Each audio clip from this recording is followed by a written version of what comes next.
नमस्कार दोस्तों, मेरा नाम है अंकित। मेरे इस यूट्यूब चैनल में आपका स्वागत है, लर्न ऑप्शंस विद मी। मैं आज से आपके लिए डेली बैंक निफ्टी एनालिसिस की एक वीडियो अपलोड किया करूंगा, जिससे आपको नेक्स्ट डे ट्रेडिंग करने में काफ़ी हेल्प हो गई। चलिए अब हम आज की वीडियो को स्टार्ट करते हैं।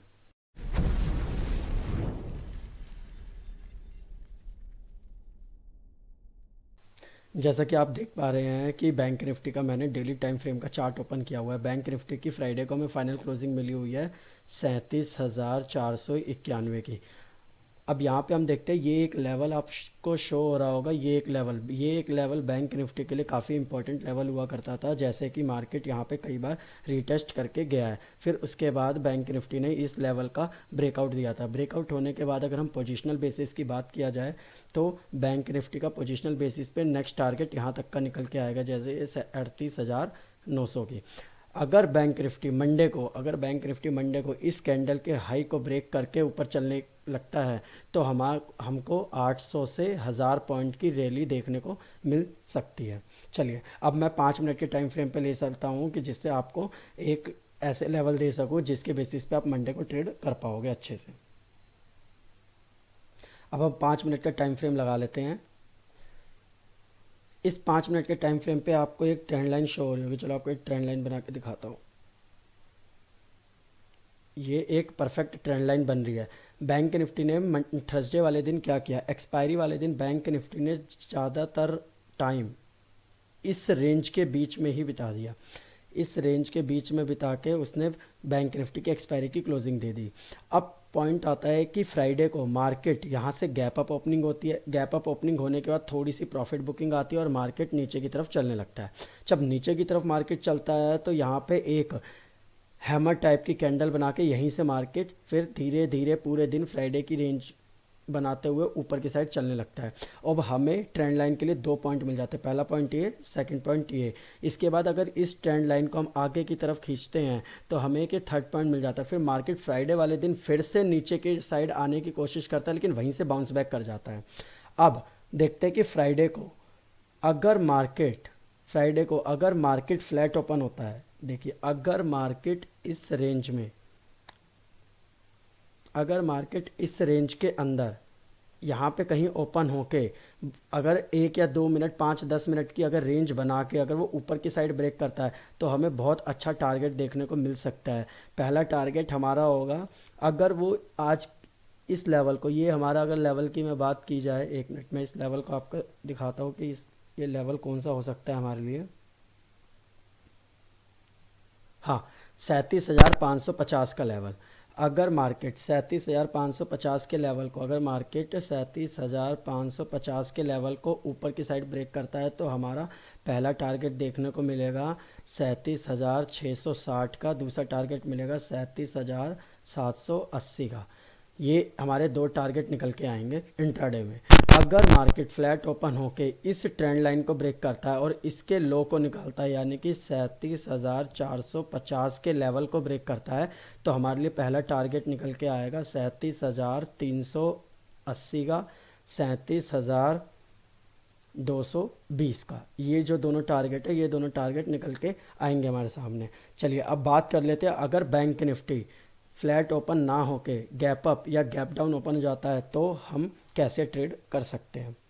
अगर बैंक निफ्टी इस लेवल के आसपास, अगर यहाँ पे मतलब 400 से 500 पॉइंट का गैप अप ओपनिंग दे देता है, अगर गैप अप ओपनिंग देके बैंक निफ्टी यहाँ पर पहले 5 मिनट की कैंडल, अगर फर्स्ट 5 मिनट की कैंडल शूटिंग स्टार या फिर ग्रेव स्टोन डोजी इस टाइप की अगर कैंडल बनाए, शूटिंग स्टार या ग्रेव स्टोन डोजी इसी के लो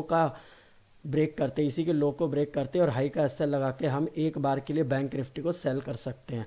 तो हमारा जो पहला टारगेट निकल के आएगा वो बैंक निफ्टी कहीं ना कहीं इस लेवल के आसपास रिटेस्ट करने आएगा।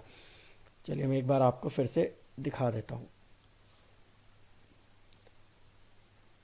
अगर बैंक निफ्टी इस लेवल के आसपास यहाँ कहीं ओपन हो जाता है तो पहली कैंडल अगर हमें शूटिंग स्टार या फिर ग्रेव स्टोन डोजी मिलती है तो उसी के नीचे हम सेल कर सकते हैं और हमारा पहला टारगेट यहाँ तक का होगा।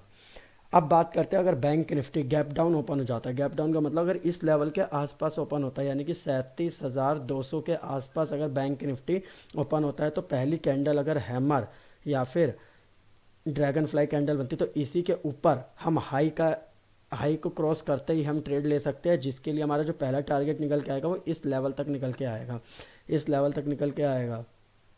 ये लेवल मैं आपके लिए बता देता हूँ, ये लेवल हमारे लिए होने वाला है, एक मिनट, हाँ 37,500, 37,500, 37,500 तक वो रिटेस्ट कर सकता है, 37,500 तक रिटेस्ट करने आ सकता है, हमें एक बहुत अच्छा सा टारगेट मिल सकता है।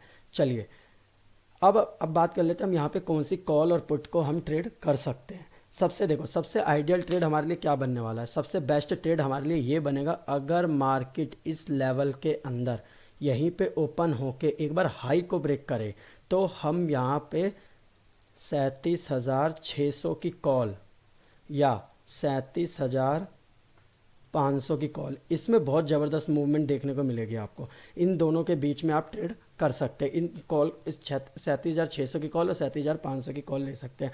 चलिए अब मैं आपको बता देता हूं, अगर आप हमें टेलीग्राम चैनल पे ज्वाइन करना चाहते हैं तो लिंक वीडियो के डिस्क्रिप्शन में लिंक दिया हुआ है, उस पर क्लिक करके आप हमारे टेलीग्राम चैनल पे जुड़ सकते हैं, जिसमें मैं लाइव मार्केट के अपडेट्स, इंपॉर्टेंट लेवल और ये सारी चीज़ें आपको लाइव मार्केट में बताता रहता हूँ, कॉल पुट देता रहता हूँ, जिसके बेसिस पे आप ट्रेड कर सकते हैं। चलिए सबसे ज़्यादा यहाँ पे इम्पॉर्टेंट होता है कि बैंक निफ्टी के कंपोनेंट क्या कर रहे हैं, क्योंकि सबसे बड़ी बात होती है कि बैंक निफ्टी इंडेक्स अपने आप में नहीं चलता, उसको बैंक निफ्टी के कंपोनेंट्स चलाते हैं, जैसे कि HDFC बैंक हो गए, ICICI बैंक हो गए, सारे बैंक। अब हम एक बार इंट्राडे के लिए ये भी देख लेते हैं कि HDFC बैंक का सपोर्ट एंड रेजिस्टेंस क्या है। देखिए HDFC बैंक के लिए कि ट्रेंड लाइन बन रही थी, बहुत परफेक्ट ट्रेंड लाइन थी, ये 1 2 3, फिर इस ट्रेंड लाइन का ब्रेकआउट हुआ, इस ट्रेंड लाइन का अगर HDFC बैंक 1440 के ऊपर निकलना चालू करता है मंडे वाले दिन, तो हमारे लिए पहला टारगेट ये निकल के आएगा, यानी कि 1520, पोजिशनल बेसिस पे बता रहा हूँ कि 1520 तक का भी ये टारगेट दे सकता है। HDFC काफ़ी अच्छे बेसिस पे। अगर हम ICICI बैंक की बात करें जाएँ तो ICICI बैंक हमारे लिए ICICI बैंक का एक रेजिस्टेंस निकल के आ रहा है, ये लेवल ICICI बैंक इस लेवल के आसपास, यहाँ पे अगर ICICI बैंक ऊपर की साइड जाता है तो यहाँ पे एक प्रॉफिट बुकिंग आ सकती है। यहाँ पे मार्केट ICICI बैंक यहाँ पे कंसोलिडेट करेगा, कंसोलिडेट के बाद थोड़ा सा नीचे भी आ सकता है, फिर ऊपर जाएगा।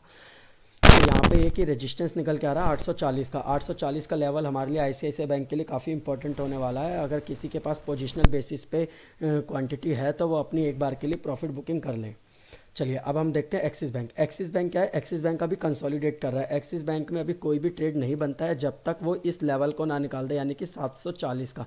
जब तक एक्सिस बैंक 740 के ऊपर चलना ना स्टार्ट कर दे तब तक हमें कोई भी टारगेट नहीं मिल सकता एक्सिस बैंक में, तब तक वो वीक ही है और कंसोलिडेशन के बाद एक बहुत अच्छा टारगेट दे सकता है एक्सिस बैंक। चलिए अब SBI पे ले चलते हैं। SBI ऑलरेडी अपने रेजिस्टेंस के पास धीरे धीरे चल के आ रहा है। SBI का यहाँ पे एक इम्पॉर्टेंट रेजिस्टेंस होने वाला है, ये देखिए मैं आपको दिखाता हूँ, ये वाला जो लेवल है ये SBI के लिए एक इम्पॉर्टेंट रेजिस्टेंस का काम करेगा, यानी कि 540 का लेवल। 540 के पास अगर किसी के पास भी कोई क्वांटिटी है तो एक बार यहाँ पे वो प्रॉफिट बुकिंग कर ले, और अगर ये 540 के ऊपर निकलना चालू करता है तो हमारे लिए 580 और 600 तक का भी टारगेट देखने को मिल सकता है आने वाले कुछ दिनों के अंदर। अब बात कर लेते हैं कोटक बैंक की। कोटक बैंक भी यहाँ पे कंसोलिडेट कर रहा है, कोटक बैंक भी बहुत ज़्यादा कंसोलिडेट कर रहा है। जब तक ये 1850 का लेवल, नहीं निकालता है तब तक एक इसमें अच्छा टारगेट नहीं मिल सकता। चलिए अब आपसे मुलाकात होगी नेक्स्ट वीडियो में। अगर वीडियो को ज़्यादा से ज़्यादा लाइक कीजिए, शेयर कीजिए और कमेंट कीजिए। अगर आपको कोई और टॉपिक पे वीडियो चाहिए तो आप कमेंट में मुझे बता सकते हैं। बाकी अब आपसे मुलाकात होगी नेक्स्ट वीडियो में। अभी के लिए धन्यवाद।